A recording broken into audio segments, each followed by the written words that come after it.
Ora, muito bom dia. Hoje temos o Podes Crer, é um podcast sobre finanças pessoais, dicas de poupança e muito mais.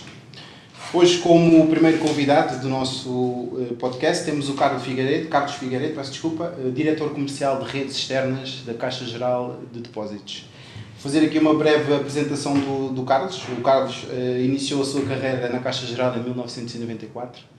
Tinha eu apenas aqui 5 aninhos. Obrigado por aqui dizeres que sou velho. Não, isto foi uma forma de dizer que tem muita experiência aqui na banca. Pronto, o Carlos atualmente é diretor comercial de redes externas, é um profissional incrível, com distinção na banca e sempre bem disposto por natureza. Não é, Carlos? Faço por isso. Sim, senhor. Muito bem, Luís, muito obrigado pelo convite. Para já é um privilégio enorme ser o primeiro convidado do Podes Crer e, portanto, em nome da Caixa e em meu nome pessoal, agradecer o convite, muito obrigado. Depois também dar-vos parabéns pela iniciativa, porque são iniciativas como estas que tornam, de facto, ou que demonstram bem a importância que os intermediários de crédito podem ter nos dias de hoje. O intermediário de crédito é alguém que é uma figura, digamos assim, que surgiu há cerca de 3 anos a trabalhar em permanência e que hoje é muito importante para ajudar os clientes na tomada de decisão, mas também nesta vertente da literacia financeira. E, portanto, este tipo de iniciativas contribuem muito para o aumento da literacia financeira e, portanto, vocês estão de parabéns por isso. Depois também, por último, para acabar, falar no epíteto que me colocaram de bem disposto, digamos assim. De facto, não há razões para não ser bem disposto quando se trabalha nesta área, quando se faz aquilo que se gosta e quando temos a oportunidade de todos os dias, sem exceção, aprender. Aprender com as nossas equipas, aprender com aquilo que os parceiros fazem. E uma outra coisa que eu gostava aqui de dizer e que é de facto muito importante. Nós, na banca, em conjunto com os parceiros intermediários de crédito, temos um poder enorme. E é isso que as pessoas nunca se devem esquecer. Nós temos a capacidade, o poder e, sobretudo, a responsabilidade de mudar a vida das pessoas. Ajudá-las a concretizar sonhos.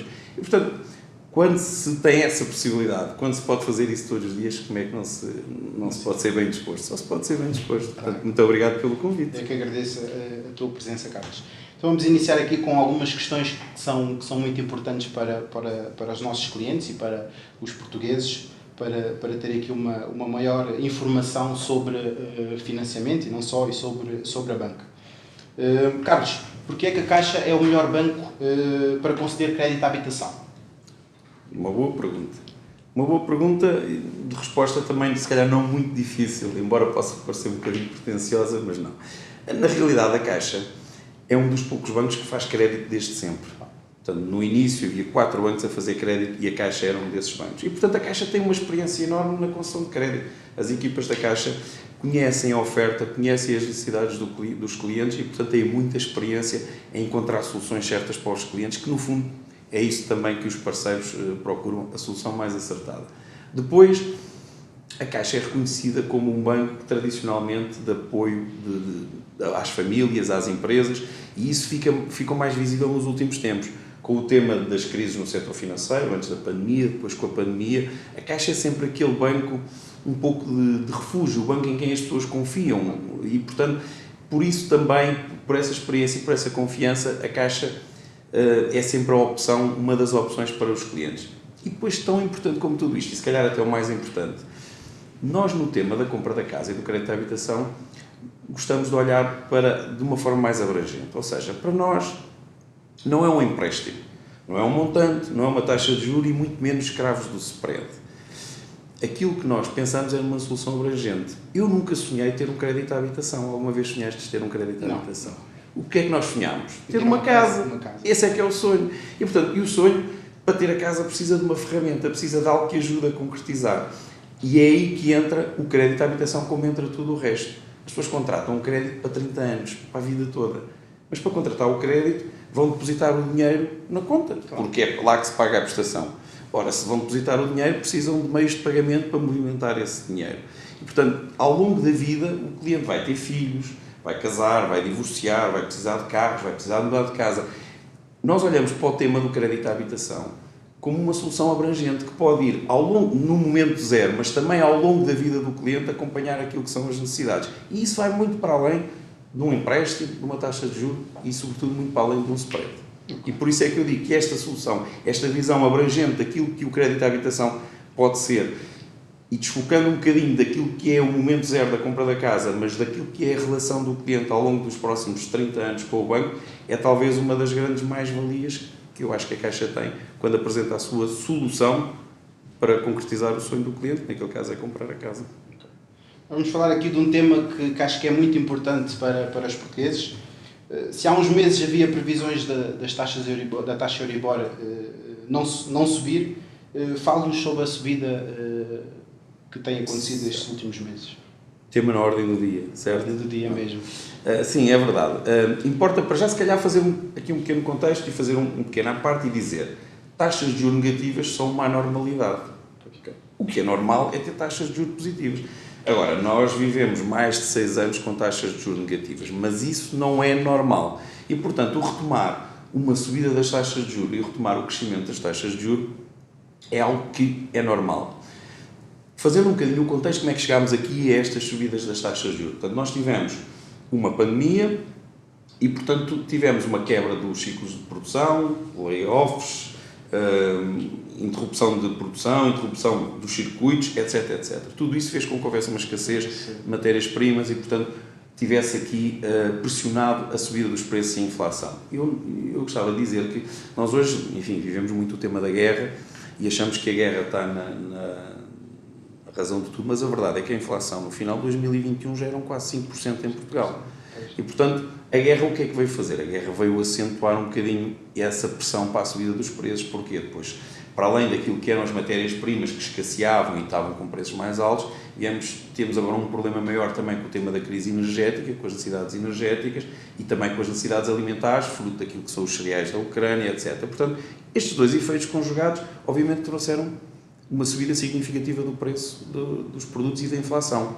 A inflação atingiu recentemente em Portugal quase 9%, 8,7%, penso eu que são os últimos números, o valor mais alto desde os últimos 30 anos. Nunca tinha acontecido. E na Europa é idêntico. Chegados aqui, o que é que o Banco Central Europeu vai fazer? Já tinha como ideia, atenção que eu agora vou ser mesmo chato, momento sem uma saber. Já tinha como ideia fazer aqui, retomar a subida das taxas de juros e taxas de juros positivas, agora é quase uma necessidade. A única ferramenta que o Banco Central Europeu ou os bancos centrais têm para controlar a inflação é subir as taxas de juros. E, portanto, o Banco Central Europeu tomou a decisão de subir as taxas diretoras de forma a que exista menos fluxo monetário da economia, não alimenta o poder de compra e, havendo menos poder de compra, poder assim controlar a inflação. E, portanto, chegados aqui, as taxas de juros começaram a subir. Agora, isto é uma parte, e o difícil aqui é dizer assim, que impacto é que isto vai ter nas famílias, que impacto é que isto vai ter, por exemplo, no mercado imobiliário, que é também aquilo que nós falamos aqui. E aí nós podemos ter aqui várias situações. Se nós pensarmos o que é que temos no mercado imobiliário em Portugal, temos uma oferta superior à procura. Mantém-se. Eu, quando falo com as pessoas da mediação, todas me dizem que se tivessem mais produtos, se tivessem mais casas, vendiam mais. Porque continuam a ter comprador. Continua a haver um comprador interessado. Temos também, portanto, uma procura superior à oferta. Temos a oferta também, se calhar, agora nos próximos tempos, um bocadinho contraída, porque houve menos licenciamentos por causa da pandemia, porque há a escassez dos materiais de construção, de mão de obra também, e, portanto, também por aí isto não se vai alterar. Temos um outro fator que não existia nas crises do passado, que é a atratividade do país. Nós hoje somos um país atrativo para investidores, para comprar. Nós hoje temos uma fatia significativa das compras de habitação feitas por clientes estrangeiros. Temos também agora a figura dos nómadas digitais, aquelas pessoas que, tendo uma entidade patronal onde quer que seja, podem trabalhar onde quer que seja. E Portugal é um país excelente para viver e para trabalhar. Portanto, temos uma atratabilidade diferente. Depois temos também, e reparem que isto está tudo interligado, porque o que é que nós temos hoje? Uma inflação alta, falámos nisso há pouco. O que é essa inflação alta? Faz com que quem tenha poupanças tenha uma rentabilidade negativa dessas poupanças, porque as taxas de juros que remuneram essas poupanças são muito baixas e o cliente perde dinheiro porque a inflação é muito mais alta. O que é que em Portugal, por exemplo, o que é que nos diz as séries longas do mercado imobiliário? Que são sempre um bom investimento. E, portanto, temos também ainda mais esse atrativo para o mercado imobiliário, que é quem tem poupanças e que tem hoje uma remuneração negativa dessas poupanças, poder investir no mercado imobiliário. Portanto, depois, por fim, e para acabar, isto do ponto de vista do mercado imobiliário, temos também um sistema de arrendamento ineficiente. Nós sabemos que em Portugal, comprar ou arrendar a mesma casa, sabemos bem qual é a opção mais barata para o cliente. É comprar. A renda é sempre mais cara que o encargo do crédito à habitação, mesmo com estas subidas das taxas de juros, mesmo com eventuais subidas futuras da taxa de juros. Portanto, o mercado imobiliário, eu diria que estamos arrumados, continua mais ou menos como temos. Do outro lado, o que é que temos? A banca. Sistemas financeiros muito mais sólidos do que eram no passado. Eu avisei que eu agora ia mesmo. Sistemas muito mais sólidos no passado. Hoje a banca não tem um problema de solidez, de robustez, tem um problema de liquidez. Precisa colocar essa liquidez no mercado. E o crédito à habitação, por exemplo, é uma forma de colocar essa liquidez. Temos também crédito feito nos últimos anos de forma muito mais eficaz, de forma muito mais segura.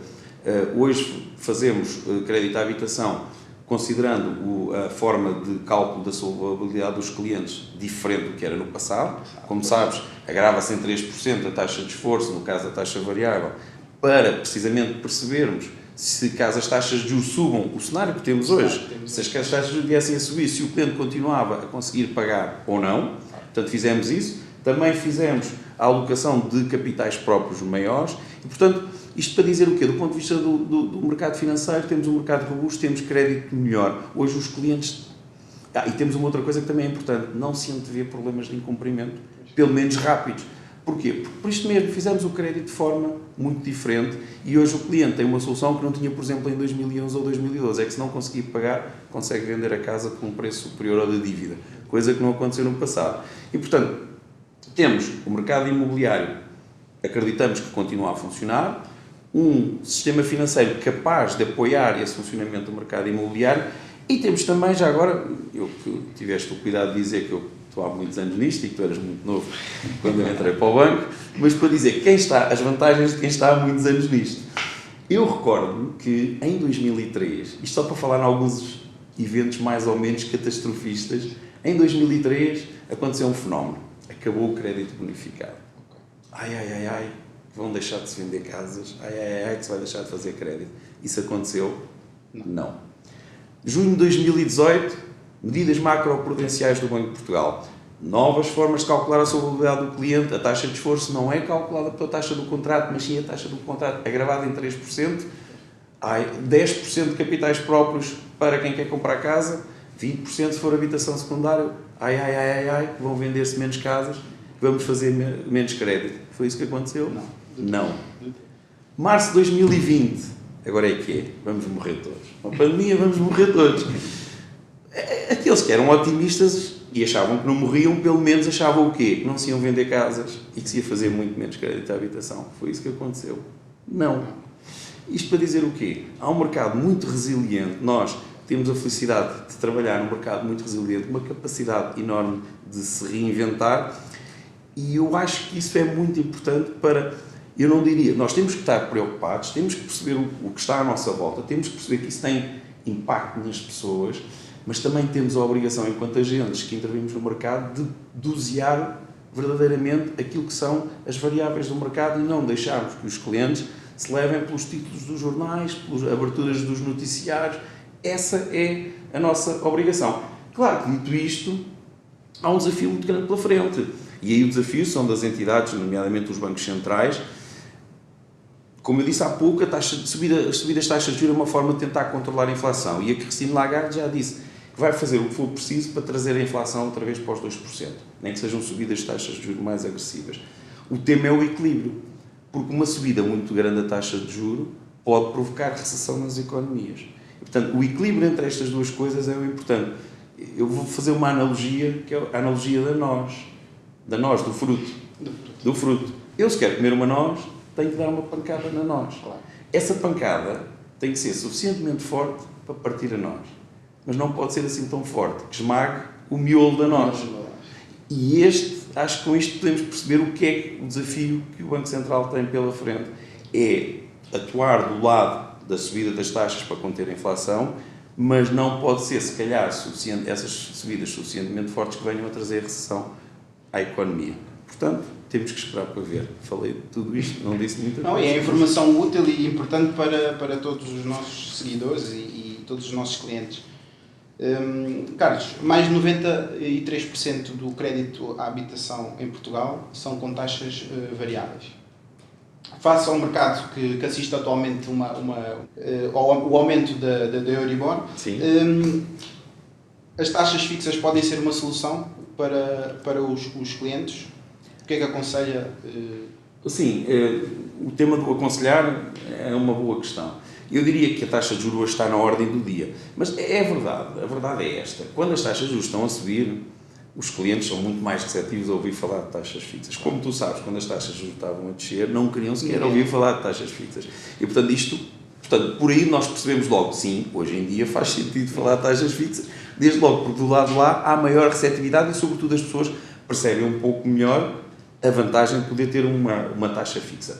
Dito isto, e no tema do aconselhamento, eu acho que a opção pela taxa fixa, por fixar uma taxa, o racional, a motivação do cliente deve ser sempre o de proteger o seu orçamento, fixando aquilo que é o encargo mensal do crédito à habitação e sabendo que aconteça aquilo que acontecer no mercado, ele vai poder pagar sempre isto.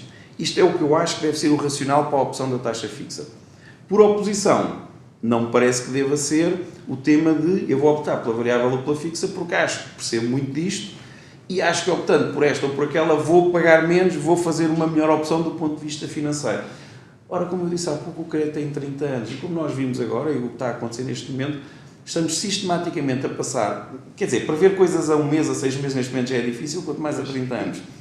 Portanto, temos uma série de eventos que podem alterar tudo de um momento para o outro. Portanto, na minha opinião, o cliente deve optar pela taxa fixa se quiser efetivamente proteger o seu orçamento, fixar o encargo e passar para o banco o risco da volatilidade das taxas de juros. Essa deve ser a opção. Curiosamente, no dia que falamos hoje, as coisas são um pouco diferentes do que falávamos, por exemplo, há 2 ou 3 meses atrás. E porquê? Há 2 ou 3 meses atrás nós tínhamos um prémio, ou seja, a diferença entre a variável e a fixa, muito mais pequeno. Era mais fácil, se calhar nessa altura, optar por fazer uma taxa fixa. E eu digo isto porquê? Porque hoje em dia as taxas fixas que estamos já a praticar, obviamente já têm em consideração aquilo que é a perspectiva da taxa de juros ao prazo que estamos a fixar. E hoje temos uma noção de que as taxas de juros provavelmente serão mais altas. O que aconteceu foi que neste período o prémio alargou-se, ou seja, a diferença entre a variável, pese embora a subida da Euribor, a diferença entre a variável e a fixa é hoje mais dilatada. Portanto, o cliente, para além da opção de querer ou não querer proteger, primeiro tem que olhar e ver se pode pagar esse prémio, se pode pagar essa diferença, e depois, se considera que essa diferença que ele paga, nesta altura, a mais face à taxa variável, é ou não a diferença que está disponível para pagar e para ficar protegido durante os 15, 20 ou 30 anos que é fixar a taxa. Portanto, para concluir, está na ordem do dia, mas acho que vai depender um bocadinho daquilo que for o racional do cliente e daquilo que for a sua perspectiva e também o seu perfil e o que pode pagar naquele momento. Okay. Muito obrigado pela resposta, Carlos. Uma pergunta muito direta e muito importante. Na tua opinião, qual é o impacto e a importância do intermediário de crédito na vida dos portugueses? Bem, eu acho que ela é evidente nos últimos tempos, não só naquilo que tem sido a relação dos bancos com os intermediários de crédito, como efetivamente no trabalho que os intermediários de crédito têm feito nos últimos 3 anos. É óbvio que os intermediários de crédito têm um trabalho a fazer, mas eu acho que é de facto um novo player muito importante, desde logo porque veio trazer aqui alguma credibilidade, para não dizer muita credibilidade ao sistema, porque estamos a falar de uma atividade regulada pelo Banco de Portugal, que exige formação, exige competências e, portanto, desde logo não é alguém que aparece aqui de paraquedas a intermediar como acontecia no passado. Portanto, por aí estamos todos de acordo que o papel do intermediário de crédito, para além de ser um papel importante, é um papel de ganhar credibilidade e trazer credibilidade àquilo que são as escolhas do cliente. Depois, face àquilo que é a conjuntura recente da banca, e o caso da Caixa é um bom exemplo, em que passou por processos de reestruturação, mais ou menos incisivos, mas sempre com diminuição de balcões, diminuição de pessoas. Portanto, no fundo, o intermediário de crédito tem aqui uma oportunidade de poder fazer parte do papel que a banca fazia naquilo que era o aconselhamento do cliente, com uma vantagem grande, é que faz isso para 6 ou 7 bancos. O cliente não tem que ir à agência do balcão, não sei, do banco tal, não tem que correr 6 ou 7 bancos. Aquilo que o intermediário de crédito faz, poupando tempo e dinheiro aos clientes, é pedir a melhor opção a cada um dos bancos e depois aconselhar o cliente a escolher aquela que é a melhor solução. Depois temos este papel também da literacia financeira. O cliente, apesar do intermediário de crédito, no momento da compra, estar presente, ajudar, etc., também faz antecipadamente, já também ajuda os clientes antecipadamente, dotando-os de outra capacidade de tomar as decisões certas. Portanto, o papel do intermediário de crédito, e nesta atual conjuntura, por tudo aquilo que acabámos de falar agora, se calhar ainda é mais importante tomar a decisão certa. Repare, nós estamos a falar de uma série de variáveis que não controlamos. Se nós próprios temos alguma dificuldade em controlar e em perceber como é que elas vão evoluir, imaginemos as pessoas que não têm informação da área, que não têm a possibilidade de perceber o que está a acontecer, porque estão em áreas muito diferentes e, portanto, se calhar agora, nesta altura, ainda é mais importante o papel do intermediário de crédito a ajudar os clientes a tomar a decisão certa, uma decisão sobretudo consciente. Isso é muito importante. Eu retomo um tema que eu disse há pouco. Um crédito de habitação não é só um spread, antes pelo contrário. Portanto, há muitas coisas que envolvem e, portanto, os clientes precisam tomar uma decisão certa, consciente, robusta. E o intermediário de crédito tem hoje esse papel muito importante e eu considero que vai ganhar mais importância ainda. Termino como comecei. Aqueles que perceberem e que conseguirem aliar a competência, o profissionalismo, mantendo a noção de que têm nas mãos a possibilidade de mudar a vida das pessoas e de concretizar os sonhos dessas pessoas, são aqueles que vão vingar num mercado tão competitivo como aquele em que nós estamos. E relativamente à questão de teres dito há pouco que houve as alterações, todas estas alterações das questões macroprudenciais do Banco de Portugal, implementação dos 10%, de capital próprio, isso tudo, o intermediário de crédito veio também nessa parte informar muito ao cliente, porque o cliente atualmente já está mais instruído em tudo o que é questões de financiamento e cada vez mais. Okay. Carlos, muito obrigado pela tua presença neste Podes Crer. Um prazer.